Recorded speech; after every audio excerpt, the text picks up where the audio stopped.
तो नमस्कार दोस्तों, स्वागत है फिर से एक नई वीडियो के साथ। तो आज की इस वीडियो में हम लोग देखेंगे ना, मॉडल क्वेश्चन पेपर देखेंगे इतिहास का क्लास 12 का। ठीक है, देखिए मॉडल क्वेश्चन पेपर इससे पहले हम लोग देखे थे ऑब्जेक्टिव वाला, आज देखेंगे सब्जेक्टिव। ठीक है, जो मॉडल क्वेश्चन पेपर आप लोग का निकला है उसका सब्जेक्टिव देखेंगे, जिसमें हम लोग अति लघु उत्तरीय, लघु उत्तरीय और दीर्घ उत्तरीय मतलब तीनों का तीनों एक ही वीडियो में पूरा का पूरा देखेंगे। तो आप लोग अगर नए हैं तो चैनल को सब्सक्राइब कर लीजिएगा और वीडियो को सारे दोस्तों के पास शेयर कर दीजिएगा। तो चलिए शुरू करते हैं। तो देखिए पहला हम लोग का अति लघु उत्तरीय, जिसमें जो है ना टोटल आप लोग का 8 क्वेश्चन मतलब 8 क्वेश्चन दिया रहेगा, उसमें से किन्हीं 6 प्रश्नों का उत्तर देना रहेगा। अब एग्जाम हॉल में जब बैठिएगा क्वेश्चन 8 रहेगा, उसमें से किन्हीं 6 क्वेश्चन का आंसर देना है। तो पहला क्वेश्चन रहेगा, देखिए इसमें जो है ना 1 लाइन या 2 लाइन, उससे ज़्यादा में आंसर नहीं देना है। देखिए पहला ये 2 नंबर का रहेगा। पहला क्वेश्चन है, बोला है कि सिंधु घाटी की सभ्यता को हड़प्पा की सभ्यता भी क्यों कहा जाता है। तो इसका देखिए आंसर हम लोग देखते हैं। तो देखिए सबसे पहला इसका आंसर जो है, बोल रहा है कि इस सभ्यता की खुदाई जो हुआ था वो सबसे पहले पाकिस्तान में स्थित हड़प्पा नाम के स्थान पर हुई थी, इसलिए जो है इसे हड़प्पा सभ्यता भी कहा जाता है। तो देखिए आप लोग जो है ना सेम टू सेम यही लिखना ज़रूरी है, अपने मन से भी बैठा के लिखिएगा डायरेक्ट यही कि जो सबसे पहला इसका जो खुदाई हुआ था वो हड़प्पा नाम के एक जगह में हुआ था जो पाकिस्तान में स्थित है, इसलिए इसे जो है हड़प्पा सभ्यता भी कहा गया है या कहा जाता है। चलिए अगला क्वेश्चन हम लोग देखेंगे। दूसरा बोल रहा है कि भारतीय पुरातत्व का जनक किन्हें कहा गया। तो भारतीय पुरातत्व का जनक जो है वो सर अलेक्जेंडर किंघम को कहा गया। ठीक है, चलिए अगला देखेंगे हम लोग। 33 नंबर क्वेश्चन बोल रहा है कि अशोक के अभिलेखों को सर्वप्रथम किसने पढ़ा। तो अशोक के अभिलेखों को जो है सर्वप्रथम जो है जेम्स प्रिसेप ने पढ़ा था। कब पढ़ा था? 1837 में। देखिए 1837 आप लिख भी सकते नहीं, क्योंकि यहाँ सिर्फ किसने पढ़ा था बोला, कब पढ़ा था लिखा नहीं है। अगर कब पढ़ा था भी बोला तो 1837 लिख सकते हैं। वैसे जेम्स प्रिसेप ही आप लोग का सही आंसर है। चलिए अगला देखते हैं। बोल रहा है सांची का स्तूप कहाँ स्थित है। तो देखिए ये जो है भारत के मध्य प्रदेश राज्य के रायसेन जिले में स्थित है, जो बेतवा नदी के निकट में है, तट में है मतलब। ठीक है, चलिए अगला देखेंगे हम लोग। 35 बोल रहा है इब्न बतूता कहाँ से आया था। तो ये मेरक्को से आया था। ठीक है, मेरको। चलिए अगला 36 नंबर देखेंगे। देखिए दोस्तों इसका जो पीडीएफ है ना आपको टेलीग्राम चैनल पर मिल जाएगा, आप लोग जाइएगा और पीडीएफ भी डाउनलोड कर लीजिएगा। पीडीएफ जो है बिल्कुल फ्री है, आप लोग टेलीग्राम में ज्वाइन कर लीजिए, डिस्क्रिप्शन में लिंक है। चलिए 36 नंबर क्वेश्चन देखेंगे। बोल रहा है कि संथाल विद्रोह के प्रमुख नायक कौन थे। तो संथाल विद्रोह जो हुआ था उसके प्रमुख नायक थे सिद्धो और कान्हू। ठीक है, चलिए अगला देखेंगे हम लोग। 37 नंबर। देखिए यहाँ हम लोग पूरा आंसर बताएं, लेकिन आप लोग को एग्जाम हॉल में सिर्फ 6 ही क्वेश्चन का आंसर देना है 8 में से। चलिए अगला 37 नंबर बोल रहा है असहयोग आंदोलन का प्रारंभ किसने और कब किया। तो देखिए 1 अगस्त 1920 को जो है इसका प्रारंभ हुआ था। किसने किया था? महात्मा गांधी ने। किसने? महात्मा गांधी ने। चलिए अगला 38 नंबर बोल रहा है कि नालंदा विश्वविद्यालय की स्थापना किसने किया। तो नालंदा विश्वविद्यालय की स्थापना जो है वो गुप्त शासक कुमारगुप्त प्रथम ने किया था। किसने? गुप्त शासक कुमारगुप्त प्रथम। चलिए अगला देखेंगे हम लोग। अभी अबर है लघु उत्तरीय, वो था अति लघु उत्तरीय, ये है लघु उत्तरीय। इसमें 3-4 लाइन का, इससे ज़्यादा नहीं लिखना आंसर। चलिए इसमें जो है इसमें भी सेम वही है, 8 क्वेश्चन दिया रहेगा, उसमें से किन्हीं 6 प्रश्नों का उत्तर आप लोग को देना रहेगा। चलिए पहला क्वेश्चन 39 नंबर बोल रहा है कि हड़प्पा सभ्यता को धार्मिक जीवन का वर्णन करें, मतलब हड़प्पा सभ्यता के धार्मिक जीवन का वर्णन करें। तो चलिए हम लोग देखते हैं आंसर। बोल रहा है कि सिंधु घाटी की सभ्यता के लोग जो थे, सभ्यता के लोग नहीं थे, लेकिन उनका मानना था कि देवी माँ के टेराकोटा आकृतियाँ पर पूजा की जाती थी और एक सींग वाला गेंडा पाया जाता था। हड़प्पा के लोग जो है पेड़ों और प्रकृति और योनि और लिंग और माँ देवी की पूजा करते थे, लेकिन मंदिर की वास्तुकला का कोई प्रमाण नहीं था। मतलब वो लोग पूजा भी करते थे पेड़ों की, प्रकृति की, मतलब माँ दुर्गा की, ठीक है, लिंग की, ये सब था, लेकिन वहाँ जो है मंदिर की कोई भी वास्तुकला का प्रमाण नहीं मिला था। चलिए अगला है क्वेश्चन 40 बोल रहा है अभिलेख से आप क्या समझते हैं, इनका महत्व क्या है। तो देखिए अभिलेख क्या होता है, तो देखिए अभिलेख वो चीज़ है जब देखिए अभिलेख पत्थर तथा धातु जैसी अपेक्षाकृत कठोर शर्तों पर उत्तीर्ण किए गए पठान सामग्री को कहते हैं। मतलब जैसे पहले जो रहते थे ना, तो दीवार पर लिख देते थे या पत्थर पर लिख देते थे, कोई भी चीज़ लिखना रहता था तो उसे ही जो हम लोग है अभिलेख कहते हैं। प्राचीन काल में इसका उपयोग हो रहा है, अभी भी हो रहा है कहाँ कभी कभी, लेकिन पहले बहुत ज़्यादा होता था। तो यही है, देखिए शासक इसके द्वारा अपने आदेशों की उत्तीर्ण करवाते थे और लोग देख सकते थे और पढ़ सकते थे, पालन कर सकते थे। आधुनिक युग में भी इसका उपयोग कहीं कहीं हो रहा है। चलिए अगला देखेंगे हम लोग क्वेश्चन नंबर 41। तो बोल रहा है कि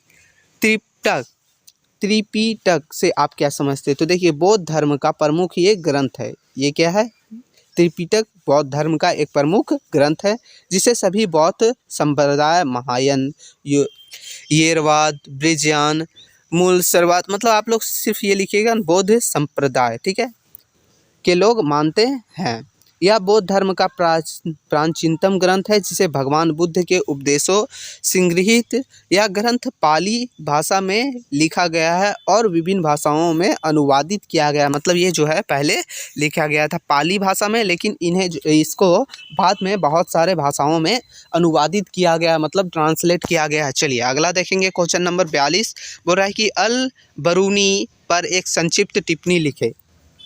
तो देखिए हम लोग लिखते हैं, बोल रहा है कि अबू रेहान मोहम्मद बिन अहमद अल बैरूनी, फ़रांसी अरबी, यानी अबू रेहान पिता का नाम अहमद अल बरूनी या अल बैरूनी जो है 973 से 1078 ईसा पूर्व एक फ्रांसीसी विद्वान, धर्मज्ञ तथा विचारक था।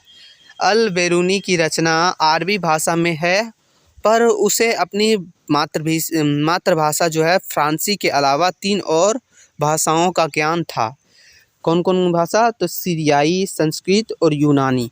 किसे, तो अल बरूनी को, ठीक है। चलिए अगला हम लोग 43 नंबर बोल रहा है सगुण भक्ति और निगुण भक्ति परंपरा क्या है।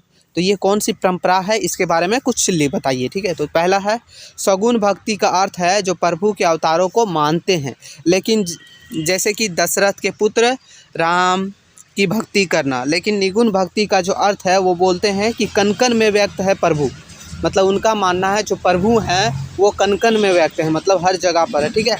चलिए अगला देखेंगे हम लोग क्वेश्चन नंबर 44, ठीक है। थोड़ा पीछे आवाज़ आ रहा होगा। चलिए 44 देखेंगे। बोल रहा है कि गोपुरम से आप क्या समझते हैं। तो चलिए हम लोग देखेंगे। तो बोल रहा है गोपुरम या गोपुर जो है, जिसे विमानम भी कहते हैं, यह स्मारक नाटिका होती है। यह प्राय शिल्प से सज्जित एवं अधिकतर दक्षिण भारत के मंदिरों के द्वार पर स्थित होती है। यह हिंदू मंदिरों के स्थापत्य का प्रमुख अंग है। मतलब ये जो है ना गोपुरम जो है वो आप लोग देखिएगा ना, जब दक्षिण भारत की तरफ जाइएगा तो मंदिरों के ऊपर जो है द्वार में जो है सामने लगा हुआ रहता है, उसे ही हम लोग जो है गोपुरम या गोपुर कहते हैं।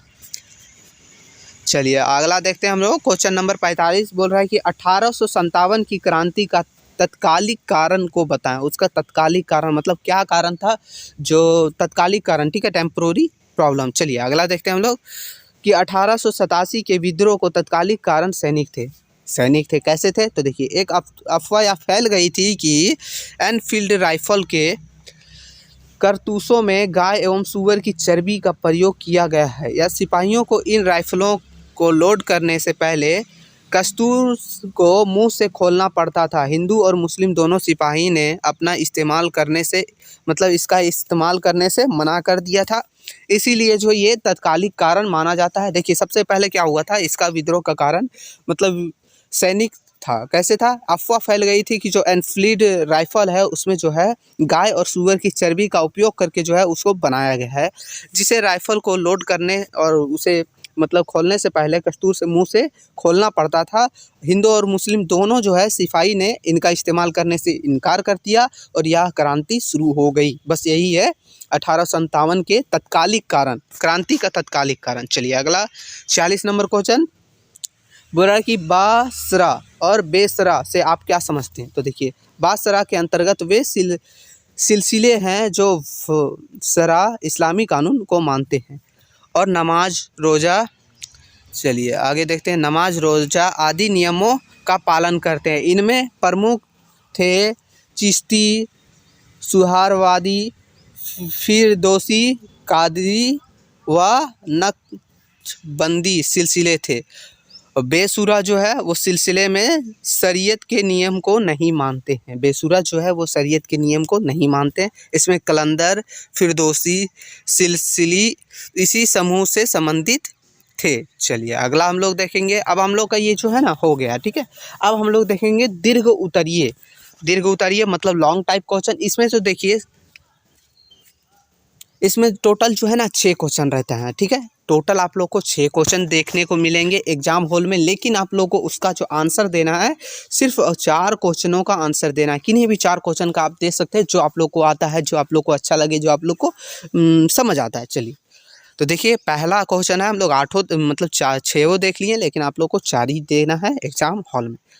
बोल रहा है कि मोहनजोदाड़ो की विशेषताओं का वर्णन करें। तो मोहनजोदाड़ो की विशेषताओं का वर्णन करें। आप लोग को कम से कम 100 से मतलब 100 वर्ड, 100 से 150 वर्ड में लिखना है। हम लोग यहाँ आप अपने मन से भी लिख सकते हैं। देखिए मोहनजोदाड़ो की खूबी यह थी कि इस प्राचीन शहर की सड़कों और गलियों से आप आज भी घूम फिर सकते हैं। यहाँ की सभ्यता और संस्कृति का सम्मान भले ही अजायज बाघरों की शोभा बढ़ा रहे हैं। यह शहर जहाँ था आज वहीं है।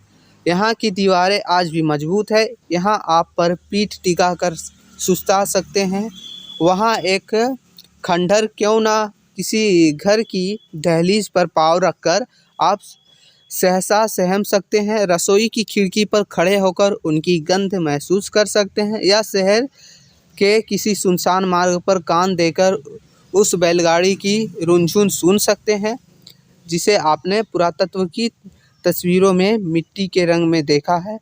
सच यह है कि यहाँ किसी आंगन की टूटी फूटी सीढ़ियाँ अब आपको कहीं नहीं ले जाती। वे आकाश की ओर अधूरी रह जाती है, लेकिन उन अधूरे पायदानों पर खड़े होकर अनुभव किया जा सकता है कि आप दुनिया की छत पर है। वहाँ से इतिहास को नहीं, उनके वर्तमान पर झोंक रहे हैं। यह नगर भारत के सबसे पुराना थन चिन्ह कहा जाता है। मोहनजोदाड़ो की सबसे खास हिस्से पर बौद्ध स्तूप है। चलिए अब हम लोग समझते हैं। देखिए सबसे पहले बोल रहा है कि मोहनजोदाड़ो की खूबी यह है कि यहाँ की प्राचीन सड़क गली से आप आज भी घूम सकते हैं। यहाँ की सभ्यता संस्कृति का सामान भले ही अजायज घरों में शोभा बढ़ा रहे हैं, लेकिन आज भी जो है यहाँ की दीवारें मजबूत है। यहाँ से आप पीठ टिका कर सुस्ता सकते हैं। यहाँ जो है आप लोग किसी के दहलीज पर पाँव रखकर आप जा सकते हैं। रसोई की खिड़की का जो है गंध महसूस कर सकते हैं। सड़क के सुनसान मार्ग पर कान देकर सुन सकते हैं बैलगाड़ी की रुनझुन आवाज़ें। और यहाँ के मतलब मिट्टी के रंग में भी अभी जो है देखा जा सकता है पुरातत्व, ठीक है। सच में यहाँ की आंगन जो है टूटी फूटी सीढ़ियों से आपको कहीं नहीं ले जाएगी, लेकिन आप लोग को जो है अधूरी आकाश की तरफ दिखाएगी, ठीक है। मतलब यही आप वहाँ की खूबियाँ बताया है, वहाँ की विशेषताएं मतलब खूबियाँ, ठीक है। आप लोग अपने मन से भी लिख सकते हैं। चलिए अगला देखेंगे हम लोग 48 नंबर। बोल रहा है कि मगध साम्राज्य के शक्तिशाली होने के कारणों की चर्चा करें। तो मगध साम्राज्य है वो शक्तिशाली कैसे हुआ था, उसके कारण को मतलब चर्चा कीजिए। तो देखिए 6ठी शताब्दी ईस्वी पूर्व भारत और मध्य भारत क्षेत्र में 16 महापदों का उद्भव हो चुका था, जिसमें जो है मगध सबसे शक्तिशाली था। कैसे था, नहीं था, चलिए हम लोग सब देखते हैं। मगध का सबसे शक्तिशाली महाजनपद होने का निम्नलिखित कारण थे। क्या क्या कारण थे? तो देखिए पहला कारण था कि मगध तीनों ओर से सुरक्षित पहाड़ियों से घिरा हुआ था। दूसरा था मगध के मध्य जीवनदायिनी गंगा तथा सोन नदी बहती थी।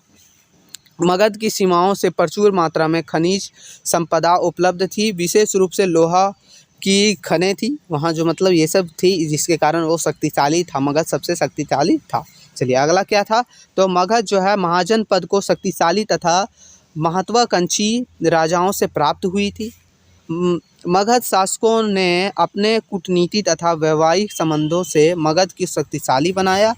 इस प्रकार जो है मगध महाजनों ने एक नहीं आपूर्ति अनेक लाभदायक स्थितियां प्राप्त की, जिसके कारण मगध महाजन की शक्तिशाली महाजन पद बना। ठीक है, तो मतलब जो है मगध इसी कारणों से सबसे ज़्यादा शक्तिशाली बना। चलिए अगला देखेंगे, क्वेश्चन नंबर 49 बोल रहा है कि वर्ण व्यवस्था और जाति व्यवस्था पर अल-बरूनी के विवरण का परीक्षण करें। तो देखिए हम लोग देखेंगे इसका आंसर। बोल रहा है कि वर्ण व्यवस्था को सबसे पहला संदर्भ ऋग्वेद के 10वें मंडल में पाया जा सकता है। जाति व्यवस्था के विपरीत वर्ण व्यवस्था कठोर नहीं था, अर्थात यह व्यक्ति की सामाजिक गतिशीलता और अनुमति देती थी। इस प्रणाली के तहत व्यक्तियों को 4 श्रेणी में वर्गीकृत किया गया, अर्थात ब्राह्मण, क्षत्रिय, वैश्य और शूद्र। ये मतलब था वर्ण व्यवस्था। ठीक है, चलिए अगला देखते हैं जाति व्यवस्था। तो जाति व्यवस्था के संबंध में अल-बरूनी जो है ब्राह्मणवादी व्यवस्था को मानते थे, पर इसका बावजूद अल-बरूनी ने अपवित्रता की मान्यता को अस्वीकार किया। उसके अनुसार जाति व्यवस्था में शामिल अपवित्रता की अवधारणा प्रकृति के नियमों के खिलाफ थी। किसके अनुसार? अल-बरूनी के अनुसार। चलिए अगला देखेंगे हम लोग, क्वेश्चन नंबर 50 बोला कि 1887 के विद्रोह का प्रमुख कारणों की विवेचना करें। देखिए यहाँ है प्रमुख कारणों की, वहाँ हम लोग देखे थे तत्कालिक कारणों को बताएं। ठीक है, तो ये है लॉन्ग टाइप में आएगा, आप लोग को देखिएगा। आप लोग ये सब क्वेश्चन जो है ना बहुत इंपॉर्टेंट है, आप लोग कर लीजिएगा। ठीक है, हो सके तो खुद से आंसर लिखिए, जितना ज़्यादा आप खुद से बना के लिखिएगा उतना ज़्यादा जो है आप लोग को अच्छा नंबर मिलेगा। चलिए अगला देखेंगे। तो देखिए 12 फरवरी 1857 में एनफील्ड राइफल के लिए नए बारूद प्रस्तुत के मुद्दे पर बंगाल सेना की कई सिपाही द्वारा कंपनी में एक विद्रोह छिड़ गया। एनफील्ड के अक्सर अपने दांतों से घिस किए गए कस्तूत को फाड़ने की ज़रूरत होती थी, और इस सिपाही का मानना था कि कस्तूत गाय और सूअर की चर्बी से ग्रीस किए गए हैं, जिससे हिंदू और मुस्लिम दोनों धार्मिक प्रथाओं का अपमान होता है। गायों को हिंदुओं द्वारा पवित्र माना जाता है, जबकि सूअरों को मुसलमानों के द्वारा अशुद्ध हराम माना जाता है।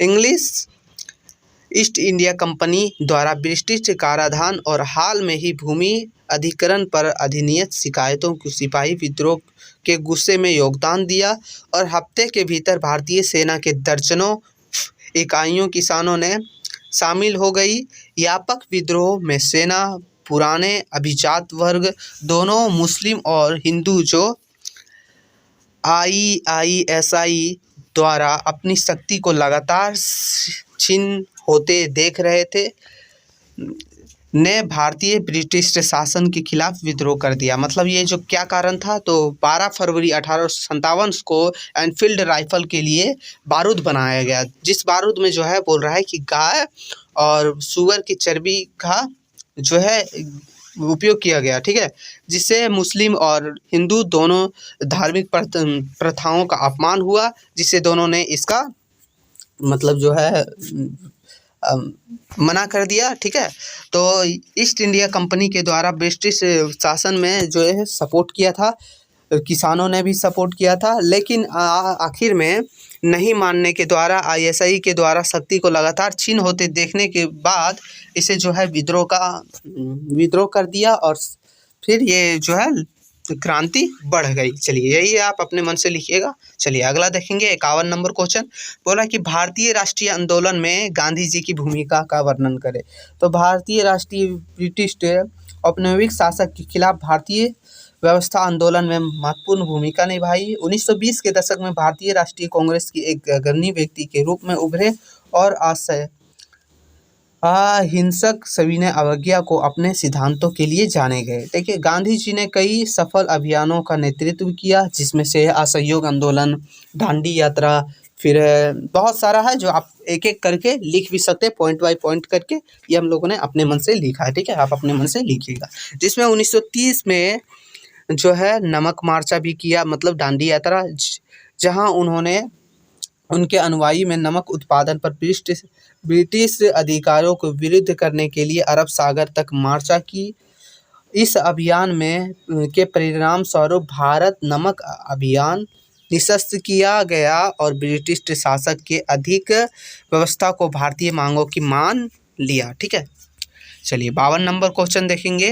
देखिए आप इसे जो है ना आप अच्छे से लिखिएगा, एक एक करके। पहले लिखिएगा कि महात्मा गांधी जी है ना मतलब भारतीय आंदोलन में निम्न भूमिका निभाई। पहला लिखिएगा असहयोग आंदोलन, दांडी यात्रा, मतलब उन्होंने जितने भी काम किए आप उसे पॉइंट बाय पॉइंट करके लिखिएगा ना, बहुत अच्छा नंबर मिलेगा। ठीक है, चलिए अगला देखेंगे 52 नंबर क्वेश्चन। बोला कृष्णदेव राय विजयनगर के महानतम शासक थे। कैसे? तो कृष्णदेव राय कैसे थे, तो देखिए 1471 से 1529 ईसा पूर्व। राज्यकाल जो इसका था जो 1509 से 1529 ईसा। विजयनगर के सर्वाधिक कीर्तिवान सम्राट थे। वे स्वयं कवि और कवियों के संरक्षक थे। तेलुगु भाषा में उनका कर्तव्य अमूर्त मध्य साहित्य का एक रत्न है। उनकी भारत की रचना इतिहास पर आधारित पुस्तक वसंत चरित्र तेलुगु के साथ साथ संस्कृत में भी मिलती है, अर्थात संभवतः तेलुगु के अनुवाद से ही संस्कृत में हुआ था, मतलब तेलुगु का जो किताब था उसे ही संस्कृत में अनुवाद किया गया था। तेलुगु भाषा के 8 प्रसिद्ध कवि इनके द्वार पर थे जो अष्टदिग्गज के नाम से प्रसिद्ध थे। स्वयं कृष्णदेव राय भी आंध्रभोज के नाम से विख्यात थे। प्रख्यात, चलिए देखते हैं क्या है, प्रख्यात इतिहासकार तेजपाल सिंह धामा ने हिंदी में इनके जीवन पर प्रमाणित उपन्यास आंध्रभोज लिखा है। मतलब ये जो थे ना वो खुद एक मतलब राजा थे, सम्राट थे और साथ ही साथ कवि भी थे और कवियों के रक्षक भी है। तेलुगु भाषा में जो है बहुत सारे उपन्यास दिए हैं, साहित्य दिए हैं, जिसमें से अमृत मत्यद जो है पहला, जिसे इसे संस्कृत में भी लिखा है। ठीक है, चलिए यही सब आप इसके बारे में जो जानते हैं जैसे जानते हैं आप लिख दीजिएगा, बस यही है ना, और कुछ नहीं। बहुत ये महान थे, बस यही टोटल हम लोग का 52 था जो हम लोगों ने देख लिया। ठीक है, तो आपको वीडियो कैसा लगा आप जरूर बताइएगा कमेंट करके, और अपने सारे दोस्तों के पास शेयर कर दीजिएगा, और PDF तो जरूर से जाके डाउनलोड कर लीजिएगा। तो फिर मिलते हैं आगे की वीडियो में, तब तक के लिए जय हिंद जय भारत।